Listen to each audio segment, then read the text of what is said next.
Welcome to Caffe, Lena Poetry.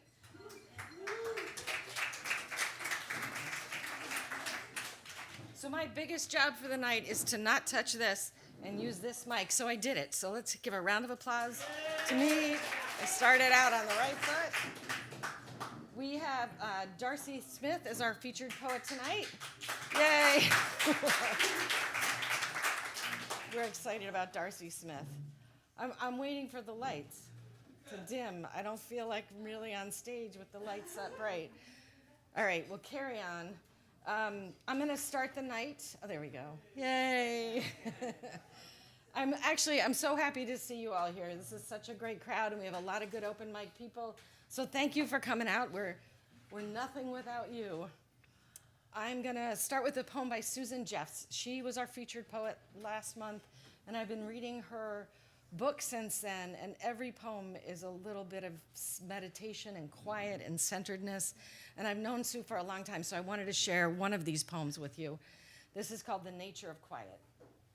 When quiet envelops me again, I will have turned off the news. I will have walked away from the computer, laid down my pen. In my quiet, I will hear each raindrop's solo beat against the shingled roof. They will not shout over one another. They will not compete with the wind to sing loudest, nor will I. My quiet will be quiet too, and my thoughts will have turned away from the clamor and chaos of this nation's days to the stillness of afternoon, just before a single crow cries out from the hushed field, then another and another. That's Susan Jeffs from her new book.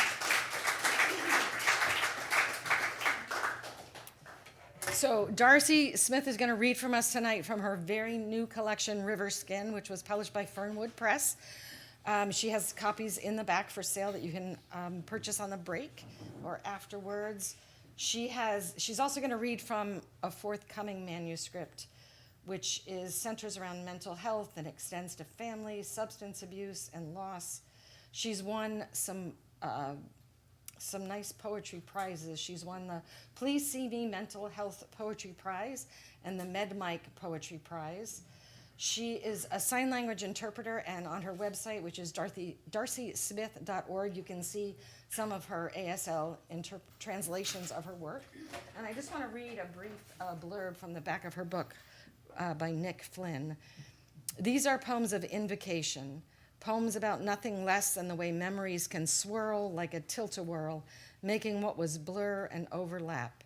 In these memories, the natural world keeps getting interrupted by switchblades of violence, yet the invocations center us in the possibility of beauty. All right, let's welcome Darcy Smith.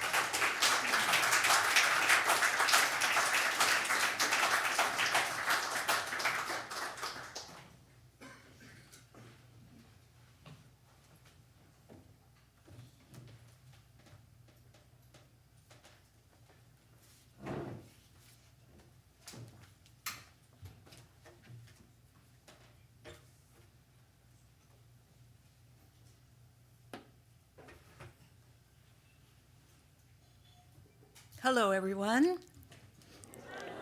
I can't see a single one of you. It's really strange, but I'm really delighted to be here. Thank you, Carol, for inviting me. Thank all of you for being here with me. It's really a pleasure and honor. Like Carol said, I'm going to be reading from River Skin, and believe it or not, this was 2 years ago, June. So it's still cheers me to no end to share it with you.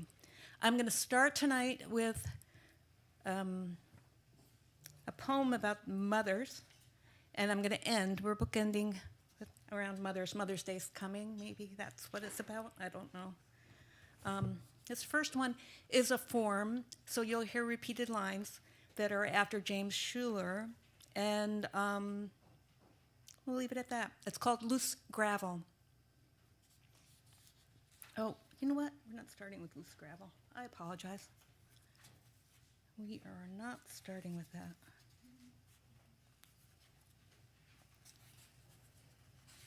There we go. We're starting with Fresh Eggs for Mama, a mama poem, as promised. I called you Venus. We laughed.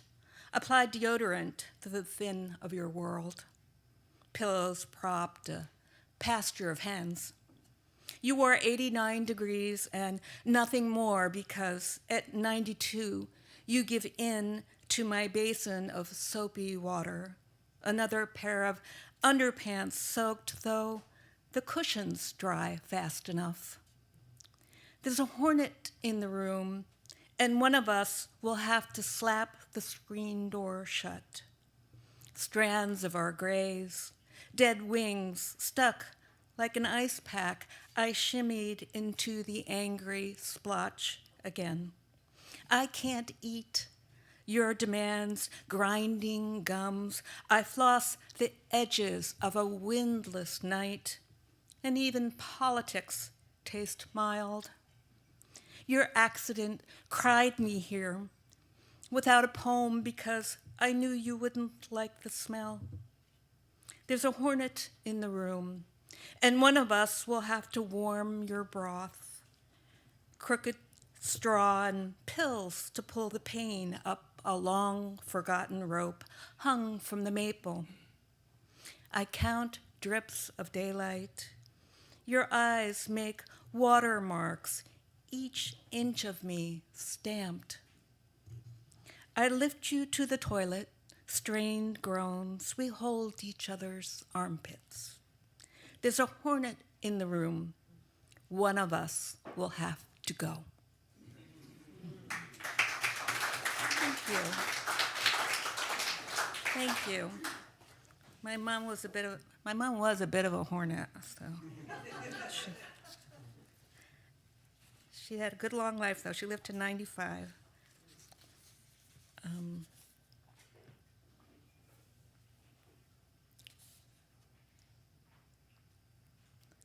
This next poem takes place down by the river. Many of these poems do take place by the river, in the woods, in the meadows.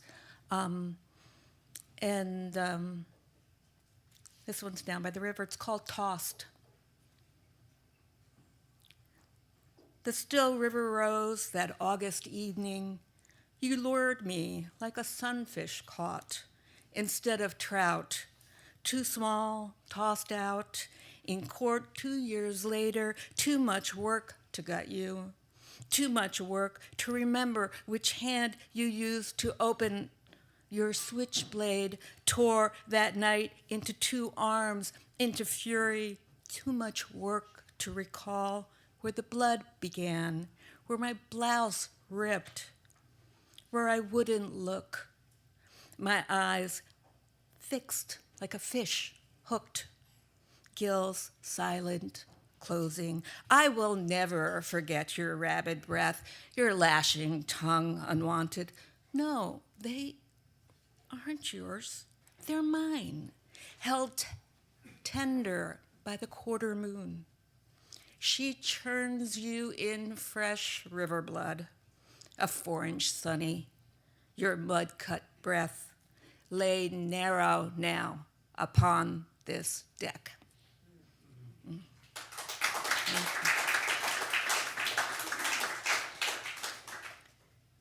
So they say that people have flood subjects that you return to, and certainly for me, surviving an assault is one of them.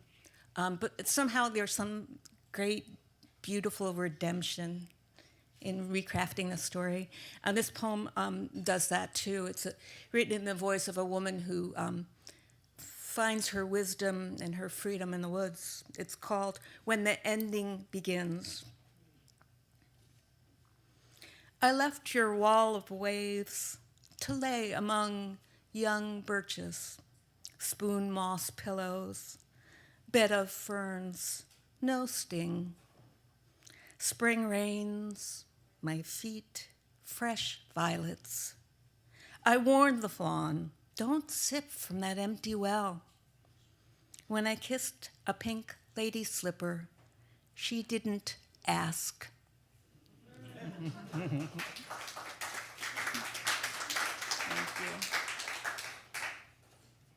All right.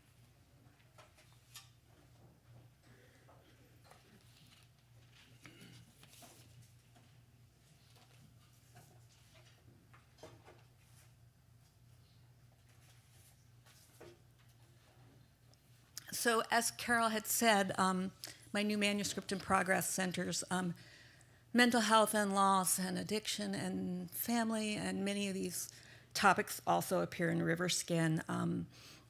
This first one isn't in the woods or by the river. It's a very different location. You'll see. It's called Sequins. After the fourth funeral this month, I'm ready for a sequined dress. Sparkles matter. Skin tight helps. The cashier approves. Honey, that dress is fresh. At the food court, I slurp lukewarm ramen and broccoli drowning in brown sauce, run into a friend, tell her about my long procession of loss and shopping. She asks, how are you feeling? I tell her, I've always wanted thigh-high boots, also stilettos. I buy both in black. The pointy pumps feel sexy. The boots dangerous. Throw in a matching purse. Perfect. I clunk into the kitchen, wide steps like a sailor. Steady myself on the table's edge. My daughter laughs. You look better if you don't walk. I need lessons. Can you teach me? Come on. Let's get our nails done. Acrylics. I don't care if they're toxic. I want that new red, fiercely fabulous. They say they last forever. Thank you.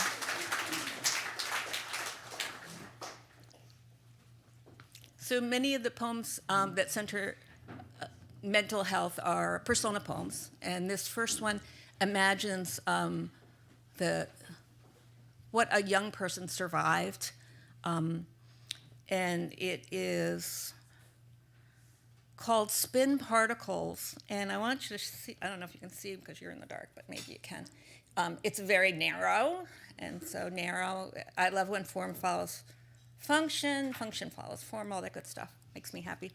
So this is called Spin Particles, and it starts with a little epigraph, just a little quote. Mass determines how much a particle resists changing its position when encountering a force. Narrow the night curtains, the blackouts I shut.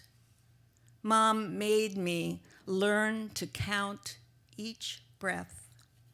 Narrow under bed springs, coiled like the smallest possible particle, like a quark or an alveoli, thinnest single cell walls. She says, this heat will quell, he'll fall asleep. When I find myself in the back hall closet, I inhale gravity. Each capillary carries me like the lake upstate, the one place where exhalation unfurls his clenched fist, taut jaw, long bellow and flame. In the linen closet, I pull the light cord. Click. Dank blankets, darkness. I'm imperceptible. A hydrogen atom, impossible to break.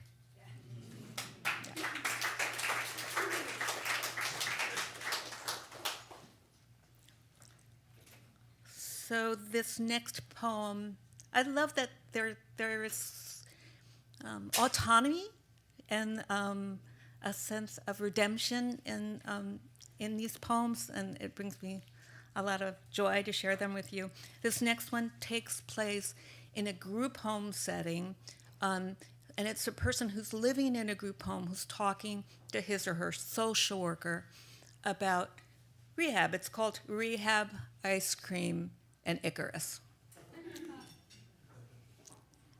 It's in two parts. Here's the first part. This place isn't home. These aren't my people. Feelings rise here, but never brew. This morning, it's true. I was maligned, but remained calm and respectful. There are no arguments nor questions. My great winged glory clipped medicinally. What do you think recovery means? You tell me to weed my transgressions. That poke weed's toxic. Why must we bury our luscious want in a warm mountain of mulch? I can't trowel free long-rooted craving. That kudzu grew 10 years, 9 feet or deeper. Come, let's name our shared delights, soft serve favorites. Is yours chocolate? Mine, you never asked. 2. You say each meeting carves new neural pathways. My mind's numb, my palms ache. No one here dares open a screen door, nor do we soar into summer's blaze. We cling to elm shade, refuse the breathless abandon of our most unwieldy fields. The ecstatic whirl of weeds. I will fly, you'll see. And yes, I know that open sky might bite.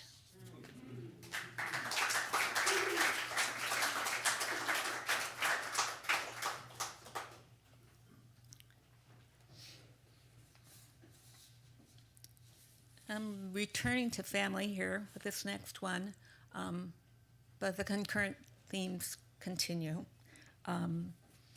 This one was recently published in River Heron Review. If any of you are looking for a lit magazine to submit to, it's a lovely, lovely publication. Pain management. We were too young to know the risks my brother would take for the dizzy high of his Harley, for a needle pegged, tattered denim jacket, a flag before the storm that tore through acid and weed, Jimmy and Janice. His knees jackhammer Mom's glass table. She pounds veal thin, sautés garlic, stirs thick black batter. His favorite, dark chocolate bundt cake. We push mountains of pasta around on our plates. He says, food is love, and it's over already.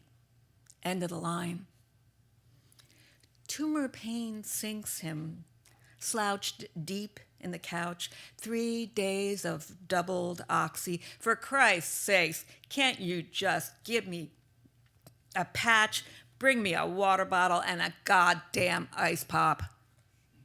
20 years of tracks between his toes, 10 years clean, a distant flicker. Endless weeks of triple opioids. He argues hard, upends a table. Look, I say, I can't. Stay with me, he pleads. Mom stirs butter frosting. But Ma, you know he might. She clucks her tongue, licks the ladle, shakes a knowing finger in my face. He snores, head bobs on his chest.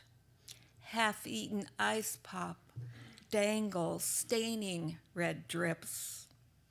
She hands me a slice of cake and whispers, he's better now.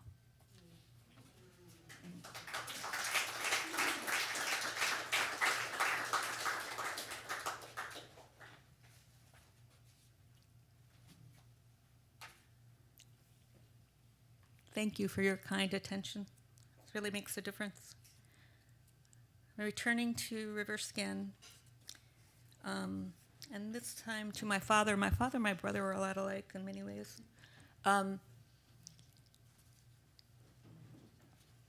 My father, interestingly enough, was an insurance salesman and an artist. So there you have it. And this poem's called If You Meet My Father. If you meet my father, I won't explain the chartreuse strips across his canvas, nor the pinky ring.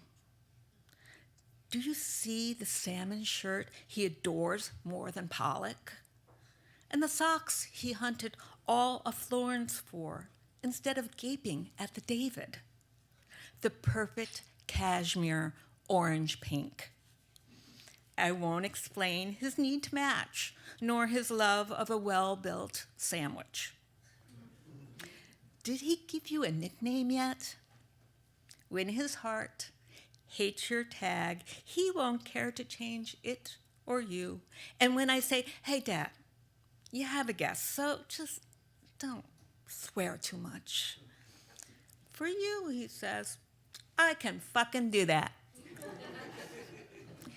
He hugs too tight, you inch away, but know as I do now, that like his garnet and his action painting, he mixes you in oils that don't wash out.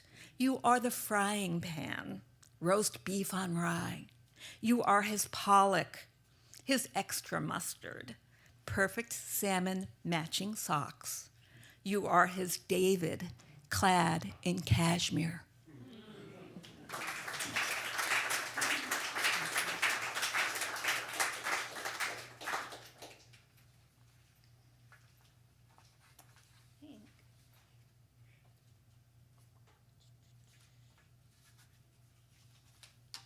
Only got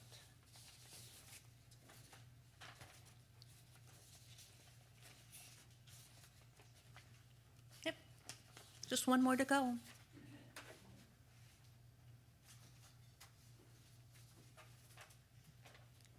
This is one of the ones that received an award nod. It's a lovely poem, and as promised, we're bookending it with another mama poem. This one was inspired by my mother-in-law, my dear husband's mother. She was not a hornet. She was not. And it does take place in the woods. It's called Mama, When Did This Rain Begin? If I could find ruin's root, if it revealed itself like winter berries, like the saw-wet owl, the white birch leaning, if I could trowel November's hard pack, I'd pull up long-rooted neurons, start seedlings, fresh shoots, a reliable row of heirloom memories to ripen on your kitchen windowsill, warmed synapses, plump like hothouse tomatoes. If I could sew you a new myelin sheath, I'd make it flannel, thick and sturdy, to fend off. If I could stitch your torn pockets, pull out laughter, lint. Mama, your coat is drenched. Come inside.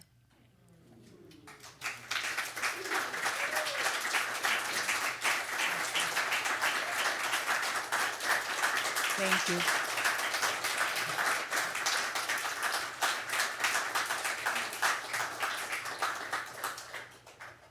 I'm really, really looking forward to hearing everyone read. It makes the evening so much more festive. So if you're not sure if you're going to read, because it's fun. And thank you again for your kind attention.